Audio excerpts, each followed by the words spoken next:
કોપીમાં લખેલું છે ને ચાર્જશીટ કોંગ્રેસ લખવાનું ચાર્જશીટ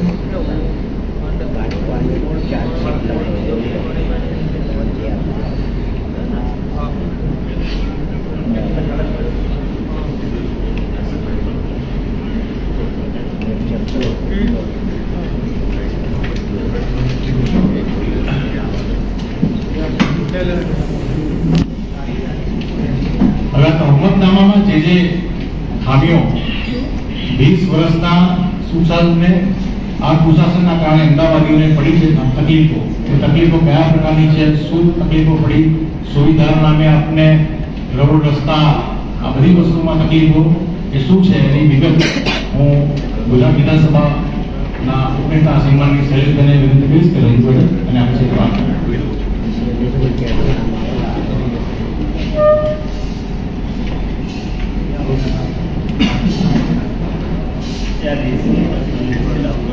અમદાવાદ શહેર કોંગ્રેસ સમિતિ દ્વારા આયોજિત આજની પ્રેસ કોન્ફરન્સમાં ઉપસ્થિત અમદાવાદ શહેર કોંગ્રેસ સમિતિના સન્માનિત પ્રમુખ શ્રી સૌરભ પટેલ, અમદાવાદ શહેરના પૂર્વ મેયર સન્માનિત શ્રી બસીભાઈ પટેલ, પ્રદેશ સમિતિના પ્રવક્તા શ્રી મનીષભાઈ દોશી, વિનોદભાઈ બેંકર, ઇલિયાસભાઈ કુરેશી, એહસાનભાઈ શેખ અને સૌ પત્રકાર મિત્રો. ગુજરાત પ્રદેશ કોંગ્રેસ સમિતિ દ્વારા આવનારી સ્થાનિક સ્વરાજ્યની ચૂંટણીની અનુસંધાનમાં જે 6 મહાનગરપાલિકાઓ છે, જે 6 મહાનગરપાલિકાઓમાં છેલ્લા ઘણા વર્ષોથી ભારતીય જનતા પાર્ટીનું શાસન છે. કોર્પોરેશનમાં ભારતીય જનતા પાર્ટીનું શાસન, 30 વર્ષથી ગુજરાતમાં ભારતીય જનતા પાર્ટીનું શાસન અને છેલ્લા 11 વર્ષથી કેન્દ્રમાં ભારતીય જનતા પાર્ટીનું શાસન. એટલે ગુજરાત વિધાનસભામાં સરકારની જ્યારે ચર્ચાઓ ત્યારે કહેવાય કે ડબલ એન્જિન, પણ કોર્પોરેશનની ચૂંટણી આવે ત્યારે કહેવાય કે ટ્રિપલ એન્જિન. 3 એન્જિનથી ચાલતી આ કમિશન કટકી અને કૌભાંડથી ચાલતું આ કમલમ, કમિશન કટકી કૌભાંડથી ચાલતું આ કમલમ, આ 3 એન્જિનના નામ એ અનુસંધાનમાં ગુજરાત પ્રદેશ કોંગ્રેસ સમિતિએ 6 મહાનગરપાલિકાની અંદર ચાર્જશીટ સ્વરૂપમાં પ્રેસ કોન્ફરન્સ કરવાનું નક્કી કર્યું છે. એના ભાગરૂપે અમદાવાદ શહેરની આ પ્રેસ કોન્ફરન્સ છે. આ જ રીતે રાજકોટ, સુરત, જામનગર, વડોદરા અને ભાવનગરમાં પણ આ જ રીતની પ્રેસ કોન્ફરન્સ છે. મિત્રો, આજે ચાર્જશીટ જે રજૂ કરી છે એ ચાર્જશીટના મુખ્ય મુદ્દાઓને આપીને 4 મુદ્દા ઉકેલીને બાકીના મુદ્દાઓ સૌમ્યભાઈ બસીભાઈ બીજી આગળ આપણી કહેશે. મુખ્ય મારો જે મુદ્દો છે એ 3 એન્જિનથી ચાલતી કમિશન કટકી અને કૌભાંડ એટલે કમલમ, આ મુખ્ય મુદ્દો છે. 3 જગ્યાએ સરકાર ભારતીય જનતા પાર્ટીની હોવા છતાં પણ આમ નાગરિકને જે સુવિધાઓ જરૂર છે, જે સુવિધાઓ આપવી જોઈએ અને આપી એટલે કોર્પોરેશનમાં કાયદેસરનો ટેક્સ ભરતા નગરજનોને એના અધિકારના સ્વરૂપમાં એને આપવાનું છે. ત્યારે અમદાવાદ શહેરની હું વાત કરું તો કે 20 વર્ષથી ભારતીય જનતા પાર્ટીનો અમદાવાદ શહેરમાં વહીવટ હોવા છતાં પણ જે રીતની પરિસ્થિતિ અમદાવાદ શહેરમાં ઊભી થઈ છે એના મુખ્ય 5 મુદ્દાઓ આપણે કહીશ. કે નળ ગટર રોડ રસ્તા અને પ્રાથમિક સુવિધા જેવી કે શાળા હોસ્પિટલ કે અન્ય બાબતો તમે જુઓ કે લગભગ 19,000 કરોડ રૂપિયા કરતા પણ વધારેનું બજેટ એ અમદાવાદ મ્યુનિસિપલ કોર્પોરેશનનું છે. ગુજરાત સરકારના શહેરી વિકાસ વિભાગ દ્વારા પણ દરેક મહાનગરપાલિકાઓને અલગથી બજેટ મુખ્યમંત્રી સ્વર્ણિમ યોજના હેઠળ આપવામાં આવે છે. એમાં સૌથી વધારે બજેટ મહાનગરપાલિકાઓમાં સૌથી વધારે બજેટ એ અમદાવાદ શહેરને મળે છે. એ જ રીતે કેન્દ્ર સરકારનું પણ અમદાવાદ શહેર એ સ્માર્ટ સિટીનો જેને એવોર્ડ મળેલો છે. અમદાવાદ શહેર એટલે સ્માર્ટ સિટી પણ છે અને હેરિટેજ સિટી પણ છે. આ બંને અનુસંધાનમાં એને એવોર્ડ પણ મળેલો છે અને એ અનુસંધાનમાં કેન્દ્ર સરકાર તરફથી પણ અમદાવાદ શહેરને મોટા પ્રમાણમાં એની ગ્રાન્ટ મળતી હોય છે. એટલે કેન્દ્ર સરકારની ગ્રાન્ટ, એ ગુજરાત સરકારની ગ્રાન્ટ અને અમદાવાદ મ્યુનિસિપલ કોર્પોરેશનની પોતાનું 19,000 કરોડનું બજેટ આ લાસ્ટ યરનું કહું છું. છેલ્લા 20 વર્ષથી આ બજેટની સંખ્યામાં વધારો થયો. 8,000 ચાલુ કરેલું બજેટ એ અત્યારે 19,000 ઉપર પહોંચેલું છે. તેમ છતાં પણ અમદાવાદ શહેરના નાગરિકોને જાહેરાત તો કરી કે અમે 24 કલાક પીવાનું પાણી આપીશું, પણ બે ટાઈમ પણ પૂરતું પ્રમાણમાં પાણી એ અમદાવાદના શહેરીજનોને મળતું નથી. અને પાણીની જે પીવાની જે ક્વોલિટી છે, એની જે ગુણવત્તા છે, એ ગુણવત્તામાં પણ કેન્દ્ર સરકાર અને ગુજરાત સરકારના રિપોર્ટમાં પણ એની ગુણવત્તામાં પ્રમાણમાં બહુ મોટું પ્રમાણમાં આવ્યું છે કે અમદાવાદ શહેરના લોકોને 60% કરતા પણ ઓછા લોકોને શુદ્ધ પીવાનું પાણી મળી રહ્યું છે. જે રીતે ડેવલપમેન્ટની વાત આવે તો ડેવલપમેન્ટ કરે જે બતાવે છે. રોડ રસ્તાની વાત કરી તો રોડ રસ્તા મારા કરતા નાગરિકો માટે અમદાવાદ શહેરના વરસાદની સિઝન પતી ગયા પછી પત્રકાર મિત્રોએ, મીડિયાના મિત્રોએ જે અમદાવાદ શહેરના રોડ રસ્તાની જે હાલત તમે બતાવી છે, કરોડો રૂપિયાનું કૌભાંડ આ રોડ રસ્તાની અંદર થતું હોય છે. આવતીકાલે પ્રધાનમંત્રી શ્રી આવી રહ્યા છે. ગુજરાત વિધાનસભાના બજેટની અંદર ખારીગઢ કેનાલને શુદ્ધ કરીને એની ઉપર ડેવલપમેન્ટ કરીને એની ઉપર રોડ બનાવવાનો કરોડો રૂપિયાની ગ્રાન્ટ એ ગુજરાત સરકારે આપી હતી. પણ આપણે જોયું કે 2,000 કરોડ રૂપિયાની ગ્રાન્ટનો પ્રોજેક્ટ અને એ પ્રોજેક્ટની અંદર એની ડિઝાઇનમાં ફેરફાર કરીને અન્ય ડિઝાઇનનો ઉપયોગ કરીને કોન્ટ્રાક્ટરોને ફાયદો કરવા માટેનું જે એક આખું ષડયંત્ર ચાલ્યું, જેના કારણોસર ખારીગઢ કેનાલનું જે કામ થવું જોઈએ એવું થયું નથી. અને એ કારણોસર જ ખારીગઢ કેનાલમાં થયેલો 300 કરોડ કરતા પણ રૂપિયાથી વધારેનો કૌભાંડ, એ કૌભાંડમાં અનુસંધાનમાં ભાજપના જે પદાધિકારીઓ હતા એની પર પણ એક્શન લેવામાં આવ્યા હતા, એમને પદો પરથી હટાવવામાં આવ્યા હતા. આ સત્ય હકીકત છે. એ જ રીતે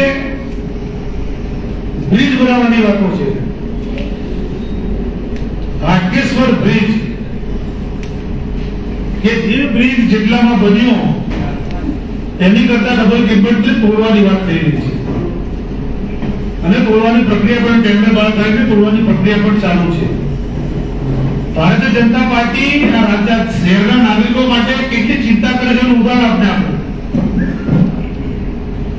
બ્રિજની ગુણવત્તાની જ્યારે વાત આવતી હોય ત્યારે, નાગરિકોની સેફટીની વાત આવતી હોય ત્યારે બેઠેલા ભાજપની સત્તા પાર્ટીની સરકારનો એ પહેલો હુકમ થવો જોઈએ કે અમદાવાદ શહેરના તમામ બ્રિજોનું ચેકિંગ થવું જોઈએ, ગુણવત્તા ચેક કરવી જોઈએ.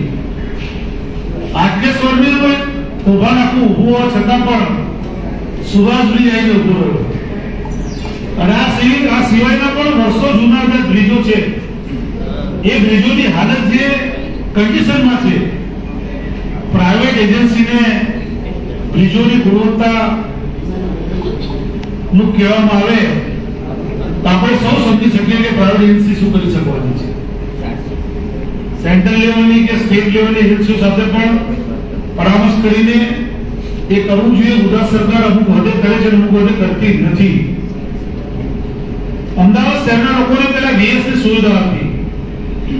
VS એક એવી હોસ્પિટલ હતી કે અમદાવાદ શહેર નહીં, ગુજરાત નહીં પણ બહારના લોકો પણ VS હોસ્પિટલમાં ફ્રી સારવાર ખૂબ સારી રીતે લઈ શકતા હતા.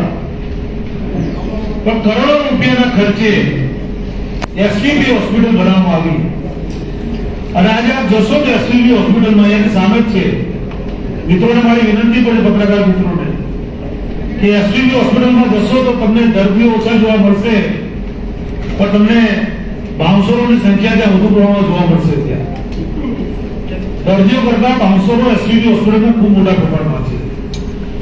અને VS હોસ્પિટલને જે રીતે બંધ કરવામાં આવી છે અને VS હોસ્પિટલ બંધ કર્યા પછી સરકારે ભાજપ SVP ખૂબ સારી હોસ્પિટલ બનાવી છે પણ SVP કરતા પણ LG અને શારદાબેન હોસ્પિટલમાં પેશન્ટોની સંખ્યા વધી ગઈ છે. એટલે SVP હું આજે આપને કહું છું, SVP હોસ્પિટલ જે બનાવી છે ખાલી ભાજપે એમ કીધું કે પ્રજા માટે બનાવી છે, પણ હું આજે આપને અગાઉ કહી દઉં છું કે એક મોટા ઉદ્યોગપતિને ભવિષ્યમાં એની મેડિકલ કોલેજ બનાવવા માટે હોસ્પિટલની જરૂર પડે એ અનુસંધાનમાં આ SVP હોસ્પિટલ બનાવવામાં આવી છે. હું આપને અગાઉથી કહું છું, નામ બી કહી શકું છું તમને, પણ SVP હોસ્પિટલ એક ઉદ્યોગપતિને ભવિષ્યમાં મેડિકલ કોલેજ બનાવી છે એ અનુસંધાનમાં હોસ્પિટલ બનાવવામાં આવી છે. આમ એ રિવરફ્રન્ટ હોય, રિવરફ્રન્ટનો પ્રોજેક્ટ જ્યારે અમદાવાદ શહેરની અંદર કોંગ્રેસનું શાસન હતું, હિંમતસિંહભાઈ પટેલ જ્યારે અમદાવાદ શહેરના મેયર હતા ત્યારે રિવરફ્રન્ટનું ખાતમુહૂર્ત એ કોંગ્રેસ સરકારની વખતે થયેલું ખાતમુહૂર્ત છે. ભારતીય જનતા પાર્ટીએ રિવરફ્રન્ટના આધારે બે ચાર સારા પોઈન્ટ ઉભા કરીને લોકોનું, નાગરિકોનું બી તરફ ધ્યાન દોરવાની કોશિશ કરી છે. આપના માધ્યમથી અમદાવાદ શહેરના નાગરિકોને હું કહેવા માંગુ છું કે રિવરફ્રન્ટ પ્રોજેક્ટ જ્યારે અમલમાં આવ્યો ત્યારે ભારતીય જનતા પાર્ટીએ જાહેરાત કરી હતી કે અમદાવાદ શહેરના નગરજનોએ કલ્પના નહીં કરી હોય એવી બિલ્ડિંગો, એવા મકાનો એ રિવરફ્રન્ટના એરિયાની અંદર બનશે. અમદાવાદ શહેરના નાગરિકો ત્યાંથી નીકળશે. ભારતીય જનતા પાર્ટીએ કીધું તો અમદાવાદ શહેરના નાગરિકો રિવરફ્રન્ટથી નીકળશે તો એ લોકો સિંગાપુરમાં નીકળ્યા હોવાનો અહેસાસ થશે. અને સિંગાપુરની વાત કરનારા આ સિંહ ભુજિયા ખાનારા લોકોએ રિવરફ્રન્ટ પર એક પણ બિલ્ડિંગ, એક પણ પ્લોટ, કોઈ મોટા બિલ્ડિંગો ત્યાં ખરીદ્યું નથી. અને અત્યારે ફક્ત રિવરફ્રન્ટ પર એક જ બિલ્ડિંગ આવેલું છે જે રિવરફ્રન્ટની પોતાની ઓફિસ છે.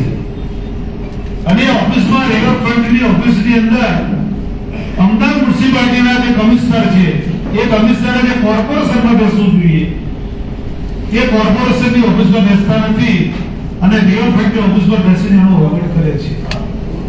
આ સાચી હકીકત આપણે સમક્ષ આ ચાર્જશીટના મારફતથી અમે મૂકવા માંગીએ છીએ. અમદાવાદ શહેરની અંદર વરસાદ પડે, વરસાદ પતી ગયા પછી ડિસ્કો જે રોડ હોય છે રોડની મારે ચર્ચા કરવી નથી, પણ ઉનાળાનો સમય સ્વિમિંગ પુલમાં જવાની બધાને ઈચ્છા થાય. સ્વિમિંગ પુલ તો કોર્પોરેશન બનાવી ના શકી તો વરસાદની અંદર આખું અમદાવાદ શહેર જે સ્વિમિંગ પુલ બની જાય છે. જે વર્ષો સુધી જે જગ્યાએ પાણી ભરાય છે માહિતી પૂરેપૂરી આપને આપશે એ જગ્યાએ સ્ટ્રોંગ ડ્રેનેજ વોટરની જે વ્યવસ્થા હોવી જોઈએ, જે અમદાવાદ શહેરની અંદર એનો જે કિલોમીટરનો એરિયા છે, 1 કિલોમીટરનો એરિયા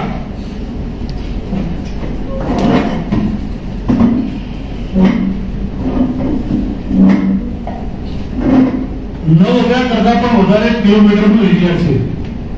અને આજે અમદાવાદ શહેરમાં ફક્ત 950 થી 1,000 કિલોમીટરના એરિયાની અંદર જ ફક્ત સ્ટ્રોંગ ડ્રેનેજની વ્યવસ્થા કોર્પોરેશન કરવામાં આવી છે. આમ સ્ટ્રોંગ ડ્રેનેજનું જે બજેટ છે એ ક્યાં વપરાય છે, રોડ રસ્તાનું બજેટ છે ક્યાં વપરાય છે, ચોખ્ખા પાણી પીવા માટેની વાત છે બજેટ ક્યાં વપરાય છે, આવા અનેક મુદ્દાઓ છે જે મુદ્દાઓને આધીને અમદાવાદના નાગરિકોને જે સુવિધા પૂરી પાડી છે, સુવિધા ભારતીય જનતા પાર્ટીની સરકાર પૂરી પાડતી નથી. અરે અનુસંધાનમાં 20 વર્ષના ભારતીય જનતા પાર્ટીના શાસનમાં અમે અમદાવાદ મ્યુનિસિપલ અમદાવાદ શહેર દ્વારા આ ચાર્જશીટ અમે રજૂ કરવા જઈ રહ્યા છીએ. આપ સૌ પત્રકાર મિત્રોનો આભાર.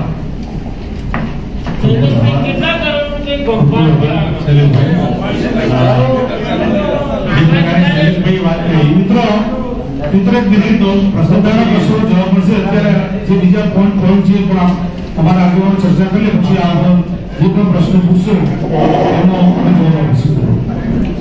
આભાર શૈલેષભાઈ. તો વિગતવાર આપણે ભાજપના પાપ એટલે ભાજપાની વાત કરી છે. બધી વાત કરવા બેસો તો વર્ષો લાગી જાય છે. પરંતુ અમદાવાદ શહેરને જે પ્રકારે સુંદર રીતે ચલાવ્યું, જેમને અમદાવાદને ઉલટું જાણ્યું અને જેની સેવાઓ લીધી છે, એવા અમદાવાદ શહેરના પૂર્વ મેયર અને પૂર્વ ધારાસભ્ય શ્રી હેમંતભાઈને વિનંતી કરું કે એમની વાત કરીએ કે અમદાવાદને કઈ સુવિધા મળવી જોઈએ એથી વંચિત રહ્યું છે અને કયા પ્રકારના કાંડ અને કૌભાંડ થઈ રહ્યા છે અમદાવાદ મ્યુનિસિપલ કોર્પોરેશનના જે ભ્રષ્ટાચારનું એપિસેન્ટર બન્યું છે એની વિગત રજૂ કરે. નમસ્કાર. અમદાવાદ શહેર કોંગ્રેસની આજની દેશની અંદર ઉપસ્થિત ગુજરાત વિધાનસભાના ઉપનેતા અને ધારાસભ્ય માન્ય શ્રી શૈલેષભાઈ પરમાર, અમદાવાદ શહેર કોંગ્રેસ સમિતિના પ્રમુખ આદરણીય સોનલબેન પટેલ, પ્રદેશ કોંગ્રેસ સમિતિના પ્રદેશના સિનિયર પ્રવક્તા ભાઈ મનીષભાઈ જોશી, બીજા અમારા સાથી પ્રવક્તા ભાઈ હિરેન મેનકર, અમારા પ્રદેશ કોંગ્રેસના ઉપપ્રમુખ ભાઈ પંકજ શાહ, બીજા ઉપસ્થિત તમામ અમારા મેનિફેસ્ટો કમિટીમાં એહસાનભાઈ શેખ ભાઈ, અમારા ઇલિયાસભાઈ, પૂર્વ અમદાવાદ શહેર પ્રમુખ નીરવ બક્ષી અને ઉપસ્થિત તમામ પત્રકાર મિત્રો. અમદાવાદ મહાનગરપાલિકા સમગ્ર રાજ્યમાં સમગ્ર દેશમાં એક ઐતિહાસિક ધરોહર છે. અમદાવાદ મહાનગરપાલિકાની સ્થાપના થઈ ત્યારે આ નગરપાલિકાના પ્રથમ પ્રમુખ આ દેશની મહાન વિભૂતિ સરદાર વલ્લભભાઈ પટેલ, જેમને અમદાવાદ શહેરની અંદર પ્રથમ પ્રમુખ તરીકે આ મહાનગરપાલિકાની અંદર વિકાસનો પાયો નાખીને આજે અમદાવાદ શહેર જે આપણે જોઈ રહ્યા છીએ એમની દેન છે. એ વારસો આજે અમદાવાદ શહેરનો અમને સૌને આપણને સૌને મળ્યો છે. આજે ભારતીય જનતા પાર્ટી 20 વર્ષથી શાસનમાં છે. એની પહેલા 2000 થી 2005 માં કોંગ્રેસ આવી અને 2087 થી 2000 સુધી પણ ભારતીય જનતા પાર્ટી શાસનમાં રહી. એટલે આમ તો 30 વર્ષનું શાસન આ મહાનગરપાલિકામાં ભારતીય જનતા પાર્ટીનું રહ્યું છે. પણ માત્ર એમના કૌભાંડો, કાંડ અને ભ્રષ્ટાચાર અને પ્રજાલક્ષી જે સુવિધાઓ મળવી જોઈએ લોકોને, એ સુવિધાઓની માત્ર જુદા જુદા ક્યાંક સ્માર્ટ સિટીની વાત કરે, ક્યાંક ડસ્ટ ફ્રી રોડની વાત કરે, ક્યાંક વોલ ટુ વોલ રોડની વાત કરે, ક્યાંક model road, plastic road, white topping road, iconic road, એટલે માત્ર નામો આપીને એક જેને કહેવાય સસ્તી પ્રસિદ્ધિ મેળવીને લોકોને ક્યાંક ને ક્યાંક ભ્રમિત કરીને ઠાલા વચનો માત્ર એમને આપ્યા છે. એમના શાસનમાં આપણે જોયું છે કે ઉબર ખાબર, તૂટેલા રોડ રસ્તા, ઉભરાતી ગટરો, પોલ્યુશન વાળું ગંદુ પાણી, રોગચાળો અને એનાથી વધારે જ્યારે પણ તમે જોયું હશે કે ચોમાસું આવે કે નાનું મોટી કઈ ઘટના જ્યારે આ ચોમાસું અડધો ઇંચ કે 1 ઇંચ પર વરસાદ અમદાવાદ શહેરમાં આવી જાય તો ઘૂંટણ સુધી પાણી ભરાઈ જાય અને પાણીનો નિકાલ ના આવે અને એની અંદર અનેક એવા અકસ્માતો થાય કે અનેક નાગરિકોએ પોતાના જીવ ગુમાવ્યા છે. આજે બીઆરટીએસ ની અંદર તમે જુઓ કે કેટલો એક્સિડન્ટનો પ્રમાણ વધ્યો છે. સૌથી વધારે અમદાવાદ શહેરમાં જો અકસ્માતનો જે પ્રમાણ વધ્યો છે, લોકોની જાનમાલની કોઈ સુરક્ષા નથી. તમે બીઆરટીએસ ની અંદર કોન્ટ્રાક્ટરોના જે ક્વોલિફાઈડ ડ્રાઈવરો ના હોય, તમે ક્વોલિફાઈડ ડ્રાઈવરો ના રાખો અને તમે કોન્ટ્રાક્ટ પદ્ધતિ ઉપર જે ડ્રાઈવરો રાખો અને બેફામ રીતે નિર્દોષ નાગરિકોને, બાળકોને, બહેનોને, દીકરાઓને ઉપર બસ ફરી જાય, અકસ્માતો થાય. મ્યુનિસિપાલિટી ટેક્સ ની હું આપને વાત કરું, જ્યારે કોંગ્રેસ શાસન ઉપર હતી ત્યારે અમે વચન આપ્યું હતું કે અમે લોકોને 18% જે વ્યાજ માફીની યોજના છે ને, અમે વ્યાજ માફીની યોજના વચન પાડીને અમદાવાદ શહેર ઉપર જે અસહ્ય ટેક્સ વધારો હતો એ માફ કર્યો. એ પછી આપણે જોયું હશે કે બેંકોએ પણ અત્યારે જે બેંક ઉપરથી આપણે લોન લઈએ છીએ એની ઉપર પણ વ્યાજના દર, રેસિડેન્સ લોન હોય, વેપારની લોન હોય, નાના લઘુ ઉદ્યોગોની લોન હોય તો 8%, 9%, 10% કે 11% સુધી છે. ત્યારે કોંગ્રેસ પાર્ટીએ 2000 થી 2005 ની વચ્ચે ઠરાવ કરીને રાજ્ય સરકારને મોકલ્યો કે અમદાવાદના નાગરિકો ઉપર તમે જે 18% જે વ્યાજ વસૂલો છો, બેંકો ઉપરથી રૂપિયા લીધેલા ત્યારે 7-8% વ્યાજ બેંકો વસૂલતી હોય ત્યારે તમારે પણ 18% વ્યાજ નાબૂદ કરીને 7% વ્યાજ તમારે રાખવું જોઈએ નિયમ પ્રમાણે. કાયદાનો અમે અમલ કરવા માંગીએ છીએ. એને 20 વર્ષ થયા, આજ દિન સુધી એનો અમલ નથી થયો. લોકો ઉપર અસહ્ય ટેક્સના જુદા જુદા કરના તમે જુઓ તો 20 વર્ષની અંદર અનેક કરો લોકો ઉપર કરનો પણ વધારો થયો છે. લોકોને, નાગરિકોને પીવાનું શુદ્ધ પાણી જોઈએ, સારા રોડ રસ્તા જોઈએ, સારું શિક્ષણ મળે, સારું સ્વાસ્થ્ય મળે, જે રીતે માનનીય ઉપનેતાશ્રીએ વાત કરી. પણ સમગ્ર રાજ્યમાં અને સમગ્ર દેશમાં જે બીએસ વાડીલાલ હોસ્પિટલની સ્થાપના ભુજ મહાત્મા ગાંધીને સરદાર વલ્લભભાઈ પટેલે જ્યારે બ્રિટિશ અને અંગ્રેજો જ્યારે આપણા સ્વતંત્ર સેનાનીઓ ઉપર અત્યાચાર કરતા હતા અને એમને સારવાર નથી મળતી ત્યારે એમના માટે આ હોસ્પિટલની સ્થાપના કરી. એક ઐતિહાસિક હોસ્પિટલ હતી અને આ હોસ્પિટલમાં ગુજરાત અને ગુજરાત બહારથી પણ કોઈને ગંભીર અકસ્માત થયો હોય, કોઈને પણ ગમે તેવી ગંભીર બીમારી હોય, હાર્ટ એટેક આવ્યો હોય કે ગુજરાતના કોઈ પણ અમદાવાદ શહેરનો નાગરિક હોય, સૌથી પહેલા એ વીએસ હોસ્પિટલની અંદર લોકો સારવાર લેવા આવતા હતા. અને અમારી પાસે ગુજરાત અને દેશના અને રાજ્યના સારામાં સારા જેને સુપર સ્પેશિયાલિસ્ટ ડોક્ટર એ ઓર્થોપેડિક ના હોય, કાર્ડિયોલોજિસ્ટ હોય, ન્યુરોલોજિસ્ટ હોય કે હાર્ટના ડોક્ટર હોય, એ જેમને પદ્મભૂષણથી પણ નવાજવામાં આવ્યા છે એવા સારા ડોક્ટરો હતા. આજે એ વીએસ હોસ્પિટલ મૂર્ત પાયે પડી છે અને આજે અમદાવાદ શહેરના નગરજનોને ખાનગી હોસ્પિટલોમાં જવું પડે, લાખો રૂપિયાના બિલ ચૂકવવા પડે છે. લોકોના મા બેન દીકરીઓના દાગીના વેચાઈ જાય છે, લોકોના ઘર વેચાઈ જાય છે અને એમને આજે હોસ્પિટલમાં સારવાર નથી મળતી.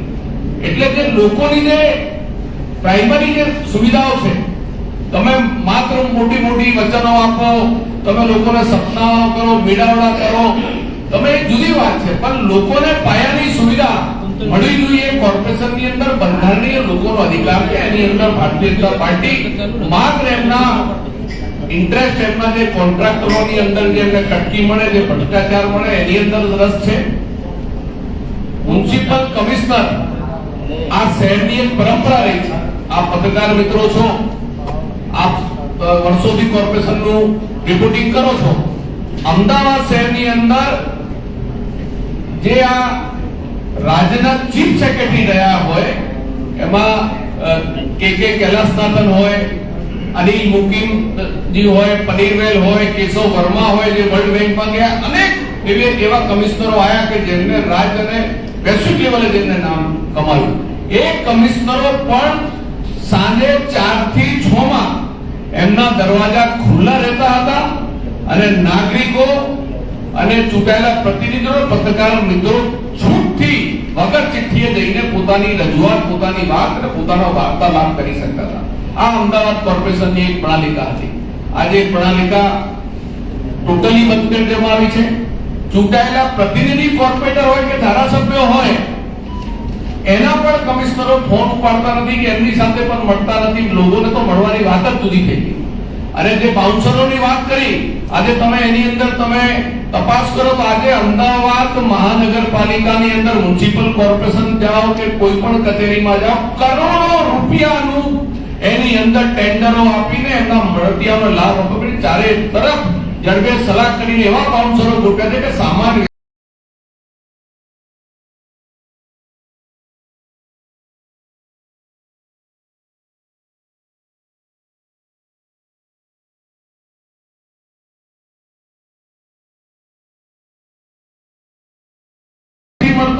કોઈ ફરિયાદનો નિકાલ પણ નથી થતો. એટલે આજે લોકોની જે સમસ્યાઓ છે, લોકો આજે ચારે તરફથી ત્રાહિમામ પોકારી ગયા છે. એક તરફ કર અને ટેક્સમાં વધારો, ગેરવહીવટ અને ભ્રષ્ટાચાર, કોર્પોરેશનની અંદર અનેક જગ્યાઓ છે ત્યાં કર્મચારીઓની ભરતી નથી કરતા, ત્યાં પણ કોન્ટ્રાક્ટ પદ્ધતિ કરી દીધી. અને લોકોની જે સમસ્યાઓ છે, પીવાના પાણીની સમસ્યાઓ, હોસ્પિટલ, શાળા, કોલેજ, આ તમામ સુવિધાઓની અંદર 20 વર્ષની અંદર હાવ જેને કહેવાય કે આખું તંત્ર ખાડે ગયું છે. આખી નિષ્ફળતા છે. અને અમારા શહેર પ્રમુખે જે આજે આરોપનામું જે રજૂ કર્યું છે એની અંદર બીજા અનેક મુદ્દાઓ છે જે એ આપણને ચર્ચા કરશે. પણ હું માનું છું કે 20 વર્ષ સુધી અમદાવાદ કોર્પોરેશનની અંદર 87 થી 2010 સુધી હું રહ્યો, કોર્પોરેટર રહ્યો, વિપક્ષનો નેતા રહ્યો, મેયર બન્યો. અમે આ શહેરના વિકાસમાં ક્યારે પણ કોંગ્રેસ પાર્ટીએ રાજકારણ નથી લાવ્યું. ક્યારે કોંગ્રેસ પાર્ટીએ શહેરના વિકાસની અંદર કોઈ રાજકીય વાત નથી કરી. લોકોના હક અને અધિકારમાં કોંગ્રેસ પાર્ટી હંમેશા સાથે રહી છે. પણ લોકોને સાથે જ્યારે જ્યારે અન્યાય થાય ત્યારે વિરોધ પક્ષ તરીકે એના સામે લોકોનો અવાજ ઉઠાવવા માટે એ અમારી બંધારણીય જવાબદારી બનતી હોય છે. ત્યારે અમે જે પણ અમારા શહેર કોંગ્રેસ પ્રમુખ સોનલબેન પટેલે અને એમની ટીમે જે આરોપનામું જે તૈયાર કર્યું છે એની અંદર વિગતવાર જે આપણે માહિતી આપી છે એનો જે સારાંશ જે છે અને આગળનું જે પણ પ્રેસ કોન્ફરન્સ છે એ સોનલબેન પટેલ આપણને સંબોધન કરે. ખૂબ આભાર સાહેબ. જે પ્રકારે વાત કરી કે ભ્રષ્ટ ભારતીય જનતા પાર્ટીના કારણે અમદાવાદીઓની શું પરિસ્થિતિ છે, આ આરોપનામું એ અમદાવાદીઓનું આરોપનામું છે, અમદાવાદીઓએ રજૂ કરેલું આરોપનામું છે. જેના કારણે આજે સત્તામાં બેઠેલા લોકો જે ભ્રષ્ટાચારના એપિસેન્ટર તરીકે અમદાવાદ મ્યુનિસિપલ કોર્પોરેશનને ગણવામાં આવ્યું, ત્યારે અમદાવાદ શહેર કોંગ્રેસના સન્માનીય પ્રમુખ એ આખું વિશેષ પ્રેઝન્ટેશન થકી આપને વિગતવાર રજૂ કરશે કે કયા પ્રકારની અમદાવાદની પરિસ્થિતિ છે. વિનંતી કરું સોનલબેનને પ્રેઝન્ટેશન ત્યાં આપે. Thank you. આપ સૌનું સ્વાગત છે. માનનીય શ્રી શૈલેષભાઈ ઉમરસિંહભાઈ, શહેરના પૂર્વ પ્રમુખો પણ હાજર છે, પંકજભાઈ, નીરવભાઈ, અમારી જે આ તોહમતનામું તૈયાર કર્યું છે ટીમ, અને આગળ મેનિફેસ્ટો પણ એક ટીમ જ બનાવવાની છે. છેલ્લા 2 મહિનાથી અમદાવાદ શહેરના લોકોની વચ્ચે જઈને વાતચીત કરી છે, મેનિફેસ્ટો અંગે ફોર્મ બનાવ્યા છે નાગરિકોને મળીને, અને તેની સાથે સાથે જે લોકોએ પોતાની વ્યથા છે, પોતાના પ્રોબ્લેમ્સ છે કયા છે, અને એની સાથે કોર્પોરેશનમાં અમારા વિરોધ પક્ષના નેતા જે અત્યારે હાજર રહી નથી શક્યા, એમની ટીમ વારંવાર પ્રશ્નો ઉઠાવતી હોય છે. આપ સૌ પણ મીડિયાના માધ્યમથી જુદા જુદા પ્રશ્નો ઉજાગર કરતા હો છો, અને એના નિચોડ તરીકે અમે લોકોએ જે આ તોહમતનામું બનાવ્યું છે એની ઘણી બધી ઓવરવ્યૂ માનનીય શ્રી શૈલેષભાઈ અને હિંમતસિંહભાઈ આપ્યું. અમદાવાદ શહેર જ્યારે ઓર્ગેનાઇઝેશનની વાત છે, આખું રાજ્ય આપણું જે છે તે 2011ના સેન્સસ પ્રમાણે આખા દેશમાં લગભગ 6થો ક્રમ આવે છે, અને 41% જેટલું પોપ્યુલેશન છે આપણું અર્બન એરિયામાં રહે છે, અને એમાં 54% પોપ્યુલેશન છે અમદાવાદ, સુરત, વડોદરા અને રાજકોટ જેવા શહેરોમાં રહે છે. એટલે અર્બનાઇઝેશન અમદાવાદમાં જ નહીં પરંતુ ગુજરાતમાં મોટા પાયે થાય છે. અને અમદાવાદ સૌથી મોટું જ્યારે સેન્ટર છે ત્યારે કોર્પોરેશનનો જે વહીવટ હોય એકદમ એફિશિયન્ટ હોવો જોઈએ. એની જગ્યાએ આપણે છેલ્લા 2 દાયકામાં એનો જે વહીવટ, તમારી આગળ ઘણી બધી ચર્ચા થઈ, તમે જોઈ શકો છો કે અને તેને માટે તોહમતનામું બન્યું છે. શહેરી વિકાસમાં ખાસ કરીને અર્બનાઇઝેશન થાય છે ત્યારે ગામડાઓમાંથી અને બીજી જગ્યાએથી પણ લોકો 2-3 કારણો માટે શહેરમાં આવતા હોય છે. ખાસ કરીને રોજગારી માટે, વધારે ઓપોર્ચ્યુનિટી મળે એને માટે, બાળકોના શિક્ષણ માટે. આને લીધે લોકો ખેંચાઈને આવે છે જ્યારે અર્બન એરિયાઝમાં, ત્યારે એમની બહુ બેઝિક પાયાની જે સુવિધાઓ જોઈએ, જે લોકો રહે છે તેની તો વાત થઈ કે પીવાનું પાણી છે, ગટરના ડ્રેનેજના ઘણા બધા વિસ્તારમાં અત્યારે અમદાવાદ શહેરમાં ખાવ કુવા છે, ડ્રેનેજથી જોડાય પણ નથી. સ્ટ્રોંગ વોટરની પણ વાત કરવામાં આવી, જેને કારણે વરસાદી પાણીનો નિકાલ થતો નથી અને એક જ વરસાદ આવી જાય તો આપણો જીવ પાણી બંધાઈ જાય કે આપણે ઘરે કેવી રીતે પહોંચીએ, કે આપણા બાળકો કેવી રીતે સ્કૂલેથી ઘરે પહોંચે. પરંતુ એની સાથે સાથે જે આ લોકો આવે છે બહારથી, એ લોકો અમદાવાદની કરોડરજ્જુ સમાજ છે, જે મધ્યમ વર્ગના અને જે ગરીબ લોકો છે જે અહીં આવે છે, એ લોકોની જે ઓપોર્ચ્યુનિટી એમ્પ્લોયમેન્ટની હોય છે, ખાસ કરીને એ લોકો લારી ગલ્લા લઈને લોકો પોતપોતાને જે કામ આવડે કરે છે. જ્યારે ડોક્ટર મનમોહનસિંહની સરકાર હતી તે વખતે સ્ટ્રીટ વેન્ડર એક્ટ બનેલો હતો, એના અન્વયે કોર્પોરેશનને આખો સ્ટડી કરવાનો હોય છે, એનો સર્વે કરવાનો હોય છે, જે આજ સુધી થયો નથી. એ સર્વે કર્યા પછી જુદા જુદા ઝોન બનાવી અને એ લોકોને લાયસન્સ આપવાનું હોય છે. જે કંઈ કર્યું નથી એટલે એક મોટો વર્ગ હંમેશા વીમા સાંભળને ગમે ત્યારે કાઢી મૂકવામાં આવે છે, તો માલ સામાન લઈ લેવામાં આવે છે. તમારી સમકક્ષ છે ભદ્રનું કેસ હમણાં તાજો જ છે, એમાં સુપ્રીમ કોર્ટમાં જવાનું કે ફેર નથી પડતો, આગળ જસ્ટ ઉદાહરણ છે. પણ અમદાવાદમાં ઘણા લોકો, હજારો લોકો આ રીતે કામ કરે છે. અમદાવાદના ઇન્ફોર્મલ સેક્ટર પર મોટા પાયે છે અને આ જ લોકો જે છે તેમની રહેવાની સમસ્યા. એ લોકો જ્યારે આવે છે ત્યારે મોટા મકાનો લઈ નથી શકતા, પરંતુ જે નાના નાના આવાસોમાં રહેતા હોય, કે ચાલીઓમાં રહેતા હોય, ઓલ ઓફ અ સડન કોઈ પણ જાતના મોટા કારણ વગર ટીપી સ્કીમમાં જો રસ્તાઓ હોય તેને દૂર કરવાનો હોય દબાણે સમજી શકાય, પરંતુ ડેવલપમેન્ટના નામે, બિલ્ડરોને ફાયદા કરાવવાના નામે, બ્યુટિફિકેશનના નામે નોટિસ આપ્યા વગર કોઈ પણ જાતની ઓલ્ટરનેટિવ વ્યવસ્થા કર્યા વગર એ લોકોના મકાનો તોડી નાખવામાં આવે છે, બુલડોઝરની નીતિ ચલાવવામાં આવે છે અને ભર શિયાળામાં અથવા વરસતા વરસાદમાં બાળકો સાથે આ લોકો નોંધારા થઈ જાય છે. તો એની પણ કોઈ જાતની સ્કીમ મૂકવામાં આવતી નથી. કોર્પોરેશન રીડેવલપમેન્ટના નામે જે મકાનો પણ બનાવે છે એને તમે જો જુઓ તો એનું મેન્ટેનન્સ પણ કોઈ હોતું નથી અને ત્યાં લોકો રહેવા પણ જવા તૈયાર નથી, જેને કારણે અમુક વર્ષો પછી મકાનો એમણે તોડી નાખવા પડે છે. તો અમદાવાદની જે આ મોટી હાઉસિંગની સમસ્યા છે એને આ લોકો કોઈ એડ્રેસ કરતા નથી. ખૂબ મોટા પ્રમાણમાં બાળકો ભણવા આવે છે બહારથી અને લોકો નોકરી કરવા આવે છે. જે પીજીનું આખું જે ચાલે છે એમાં પણ તમે જોતા હશો કે એને સીલ કરી દેવામાં આવે, પરંતુ કોર્પોરેશન પાસે એને માટે કોઈ ક્લિયર નીતિ નથી કે પીજી જો રાખવા હોય તો એના માટે કયા કયા નિયમ હોય, એની કોર્પોરેશનનો કોઈ ગાઈડલાઈન પણ આપી નથી. એ લોકો ખાલી એમની જે બાયલોસ છે તેને રિફર કરે છે ને એ રીતે અચાનક સીલ નાખી દેવામાં આવે છે અને જે બાળકો ત્યાં રહેતા હોય એ લોકો રસ્તા પર આવી જાય છે. એની સાથે સાથે બીજી જે વાતો થઈ, ખાસ કરીને પ્રાઇવેટાઇઝેશન પર આખો જોગ છે. જે કોર્પોરેશન દ્વારા સ્કૂલો ચાલે છે તેની પણ એટલી બધી ખરાબ હાલત છે. સ્કૂલોમાં સરખા ક્લાસરૂમ ના હોય, શિક્ષકો ના હોય, એટલે વધારે ને વધારે લોકો પ્રાઇવેટ સ્કૂલોમાં બાળકોને મોંઘાદાર શિક્ષણ તરફ વાળી જાય છે. એની સાથે સાથે જે ઘણી બધી વાત થઈ હમણાં 20 હોસ્પિટલની, કોઈ નવી હોસ્પિટલ પણ બનાવવામાં આવી નથી આટલા વર્ષોમાં. અને જે હોસ્પિટલ છે તમે જુઓ કે બીએસ હોસ્પિટલમાં તો જે નવી એસસીપી બની એમાં તો 750 કરોડના ખર્ચે બનવા પછી પણ કોઈ ખાસ જતું નથી. જ્યારે બીજી 2 હોસ્પિટલો જે છે શારદાભાઈ અને એલજી, એમાં લોકોનો મારો રહે છે. તો આખું અમદાવાદ જ્યારે આટલું બધું વિકાસ પામી ગયું છે ત્યારે જુદા જુદા વિસ્તારોમાં મેટર્નિટી હોમ પણ બંધ થઈ ગયા છે. પહેલાના સમયમાં પ્રસૂતિ ગૃહો હતા, જે એ લોકોના અર્બન હેલ્થ સેન્ટર ચાલે છે એમાં પણ કોઈ અદ્યતન સાધનો વગેરે હોય નહીં, એટલે બહાર જઈને બધા ટેસ્ટ કરાવવા પડે અને આને કારણે જે પાયાની જે જરૂરિયાત છે આરોગ્યની એ પણ એ લોકો સંતોષી શકતા નથી. અને એને કારણે વધારે ને વધારે શિક્ષણ અને જે એજ્યુકેશન અને એની સાથે હેલ્થ બંનેમાં લોકો ખૂબ મોંઘા દામે સેવાઓ લેવી પડે છે. જે એકદમ બેઝિક નેસેસિટી છે પીવાનું પાણી, તમે જોતા હશો કે બાટલા લઈને જુદા જુદા કલરના, બ્રાઉન કલરનું હોય, લાલ કલરનું હોય, આમાં પી ના શકાય ને કપડાં ધોવાનું, વાસણ માંજવાનું, રસોઈ કરવાનું કેવી રીતે શક્ય બને? આપણે આટલા બધા વર્ષોથી આટલા બધા હજારો કરોડોના બજેટ નાખવા છતાં જો પીવાનું પાણી પણ અવેલેબલ ના કરાવીએ, પૂરતા પ્રેશરથી એ લોકો પાણી નથી આપી શકતા અને એને લીધે ટેન્કર રાજ જુદી જુદી જગ્યાએ ચાલે છે અને મોટો ભ્રષ્ટાચાર આખા શહેરમાં ચાલી રહ્યો છે.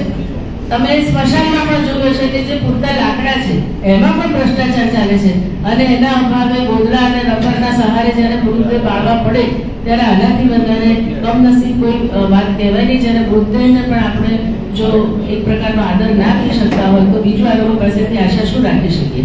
એની સાથે સાથે ગોમતના મામાજી બીજા મુદ્દે છે એમાં મોટાભાગમાં જે બ્રિજની વાત છે એ કરી દીધી. ટ્રાફિકની જે સમસ્યા છે, આપણે જે વિચારીને પહેલા અમદાવાદમાં જતા હતા કે 15 કે 15 મિનિટમાં અડધા કલાકમાં પહોંચી જઈએ, આપણો આખો અંદાજ ખોટો થાય છે અને શહેરના લોકોની એફિશિયન્સી એકદમ ખતમ થઈ ગઈ છે. તમારે કારણ કે પબ્લિક ટ્રાન્સપોર્ટેશન એટલું છે નહીં આપણી પાસે, જે દિલ્હી જેવા શહેરોમાં મેટ્રોની જે આખું નેટવર્ક જેવું અમદાવાદમાં નથી, અને જે મેટ્રો થઈ છે તેમાં પણ કોઈ ફીડર બસ એવી કોઈ વ્યવસ્થા મોટી છે નહીં, એટલે લોકો પ્રાઇવેટ બસો કે આપણા પોતાના વાહનો એનાથી જ જાય છે ત્યારે. અને એની સાથે જે પોલ્યુશન, અમદાવાદમાં પોલ્યુશન 200 થી વધારે પહોંચી ગયું છે. એમાં મુખ્ય તો ટ્રાફિક, એની સાથે સાથે જે ડસ્ટ બનાવવાની વાત હતી, જે ગ્રીન કવર ઓછું થઈ ગયું છે, વૃક્ષોનું કંઈ પૂરતું વાવેતર થતું નથી, અને આ બધા કારણો સાથે પુષ્કળ પ્રમાણમાં જ્યારે બાંધકામ થતું હોય અને તે પણ પ્રોટેક્ટેડ ના હોય, આ બધા કારણસર ટ્રાફિક અને પોલ્યુશન, એને કારણે બાળકો, વૃદ્ધો જે શ્વાસના અંગેના જે રોગો છે તેના શિકાર બને છે. અને આજે આવી બીમારી તમે જુઓ તો કેટલાય દિવસો સુધી ચાલે છે. એકાદ અઠવાડિયામાં આ બીમારી પતતી નથી, લગભગ મહિના સુધી આપણે જોઈએ તો આ રોગોના ભોગ લોકો બને છે અને એમાં એમની બધી જ રીતે આર્થિક અને શારીરિક પાયમાલી થાય છે. ત્યારે જે સ્વચ્છ શહેર આપવાની વાત છે, ડોર ટુ ડોર જે કલેક્શન ઓફ ગાર્બેજ છે, એમાં પણ બહુ ઓછી જગ્યાએ, જે અમુક પોશ વિસ્તારોમાં થાય છે, બાકી અમદાવાદના બીજા જે વિસ્તારો છે તેમાં કલેક્શન ઓફ ગાર્બેજ પણ થતું નથી અને કચરાના ઢગલા પડી ગયા હોય અને કોઈ પણ પ્રકારનું મેન્ટેનન્સ થાય નહીં, તો આપણને એમ થાય કે એક બાજુ શાંઘાઈની જે વાત કરવામાં આવતી હતી અને બીજી બાજુ જ્યારે તમે અમદાવાદની આ રિયાલિટીના દર્શન કરો તો આ લોકોએ આટલા વર્ષોમાં શું કર્યું તેના પ્રશ્ન થાય છે. અમે લોકોએ જે આ ડોક્યુમેન્ટ રિલીઝ કર્યો છે, અમારી ટીમે જે કામ કર્યું છે ને એના પછી અમે એના ઉપર મેનિફેસ્ટો પણ થોડા વખતમાં રિલીઝ કરવાના છે. આવા બધી ઘણી ડિટેલ આપી છે આંકડા સાથે, હું ફરીથી રિપીટ નથી કરતી. તમને થોડી હાર્ડ કોપી પણ આપી છે અને મનીષભાઈ તમને પીડીએફ પણ આપશે, તો તમે ચોક્કસ એમાં જોજો.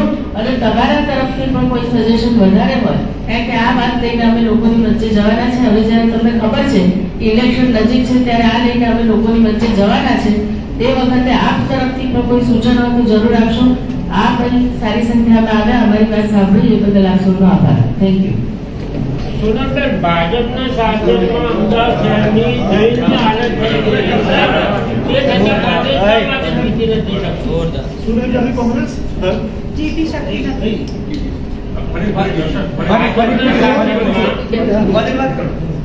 ભાજપના શાસનમાં અમદાવાદ શહેરની હાલત દયનીય થઈ ગઈ છે, તે છતાં કોંગ્રેસ શા માટે જીતી નથી શકતી? અમે 2000 પહેલા 15 સીટ હતી અને 2000 માં જીતીને પણ આવ્યા હતા.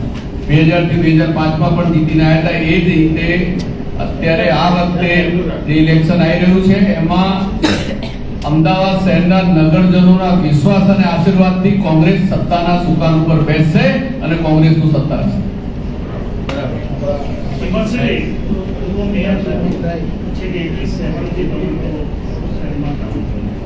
સરકાર ગમે તે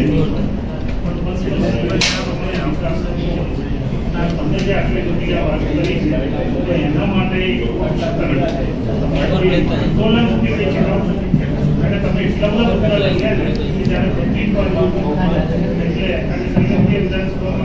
એટલા લોકો વાત કરી એટલે મને એકચ્યુઅલી આપ જોતા હશો કે ઇલેક્શન આવ્યું છે એટલે આંદોલન કરવું એ કોંગ્રેસ પાર્ટીનો નજીકનું નથી.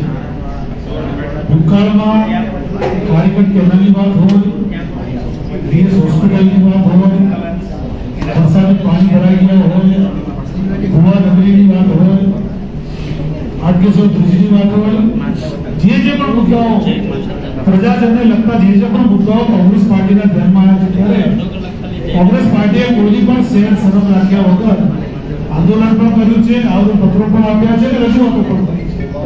માટે ઓવરઓલ આજે જે ચાર્જશીટ અમે રજૂ કરી રહ્યા છીએ એ કોંગ્રેસ પાર્ટી દ્વારા ભૂતકાળમાં થયેલા પ્રજાના પ્રશ્નો માટેની જે અડચણો હતી કે જે ભારતીય જનતા પાર્ટીની સરકાર એને ઉકેલ લાવી શકી નથી, એ તમામ મુદ્દાઓને ચાર્જશીટના સ્વરૂપમાં અમે પ્રજાજનો વતી દેશ સમક્ષ મૂકી રહ્યા છે. અને આ ચાર્જશીટ છે જે મેં વાત કરી અમારા પ્રમુખશ્રી કે આવનારા દિવસોમાં કોંગ્રેસ પાર્ટીમાં જે વાત કરી કે કોંગ્રેસની સરકાર કેમ નથી આવતી, તો જે નિમતસિંહે વાત કરી કે 13 હતા સરકાર આવી કે જ્યારે 23 છે ત્યાં 10 વધારે છે. સરકાર પ્રજાજનો આપતી હોય, પ્રજા જે રીતે ભારતીય જનતા પાર્ટીની જે ઘરે આવી ગઈ છે આવનારા દિવસોમાં મેનિફેસ્ટો બે અમારા કોંગ્રેસ પાર્ટીનો બહાર પડશે. એ પણ શ્રેષ્ઠ મીડિયાને બોલાવીને જાણ કરીશું. માટે કોઈ પણ મુદ્દા અમે જે ચાર્જશીટમાં જે રજૂ કર્યા છે, ભૂતકાળમાં ભારતીય જનતા પાર્ટીના શાસનમાં થયેલો કટકી કમિશન અને કૌભાંડ એ સ્વરૂપમાં અમે ઓલરેડી એના મુદ્દાઓ આજે અમે પ્રોગ્રામ કરી નાખ્યા છે. તમે ઉમેદવારો એવા પસંદ કરો છો જેને હાઉસમાં બોલતા નથી આવડતું, જોઈને વાંચતા નથી આવડતું, એવા ઉમેદવારો હોય છે તમારે. વિધાનસભામાં વિધાનસભાને અહીંયા જોઈને કામે વાંચતા નથી આવડતું.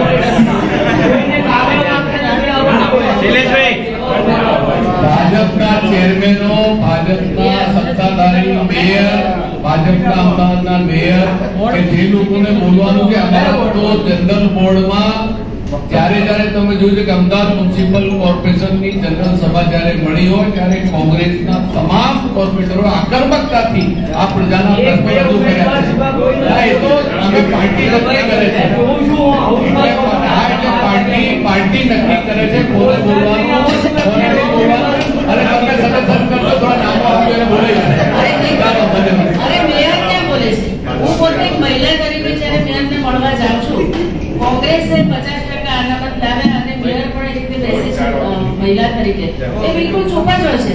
મેં કહું છું કે એમની પર બોલવાની સત્તા નથી. તમે જે પ્રથમ નાગરિક છે અમદાવાદના, જે મેયર મહિલા છે, પોતે જવાબ જ નથી આપતા. અમે અમારા ઘરે રજૂઆત કરવા જઈએ છીએ તો સિંગલ એ શબ્દ બોલતા નથી. એમની આજુબાજુ અધિકારીઓ બેઠા હવે પતિ ગયો પ્રશ્ન બીજો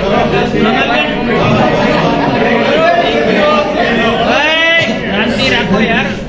નાસ્તો ધંધો થાય કે કરે એકબીજાનો પ્રશ્ન સોનલબેન, ચૂંટણી સ્થાનિક સ્વરાજની 2-3 દિવસમાં જ જાહેર થવાની સંભાવનાઓ, શક્યતાઓ છે. કોંગ્રેસની કોઈ તૈયારી છે કે મહિલાઓનું પ્રતિનિધિત્વ મહાનગરપાલિકાની ચૂંટણીમાં, પંચાયતમાં, પાલિકામાં વધે? કારણ કે આપ મહિલા પ્રમુખ છો અને આપનો દૃષ્ટિકોણ એ તરફ હોવો જોઈએ. અથવા મહિલાઓને 27 માટે તૈયાર કરવાની કોઈ યોજના કરી? અત્યારે તમને ખબર જ છે કે સ્થાનિક સ્વરાજ્ય ચૂંટણીમાં 50% રિઝર્વેશન ઓલરેડી છે. એટલે 50%ની અમે તૈયારી કરી છે. એના માટે અમારો પ્રોસેસ લગભગ પતી ગયો છે, આઈડેન્ટિફિકેશનને માટેનો અને સેન્સનો. અને તમે જે કહો છો કે ભવિષ્યમાં 27માં અત્યારે જે વાત ચાલી રહી છે, જોબની લિમિટેશન થાય અને 33% રિઝર્વેશન લાગુ થાય, તો તે વખતે અત્યારથી તૈયારી કરી અને આમાંથી જે લીડરશિપ ઉભરે તે લોકોને અમે એક આખું લીડરશિપ ડેવલપમેન્ટનો કાર્યક્રમ પણ કરીશું. હજુ મહિલા પત્રકાર મિત્રો આવ્યા છે. વાત કરી ધારાભાઈએ 50% મહિલાઓ, જે પત્રકાર મહિલાઓ મિત્રો આવ્યા છે, જે લોકોને કોર્પોરેશન લડવાની ઈચ્છા હોય તો સૌથી એનો સંપર્ક કરજો.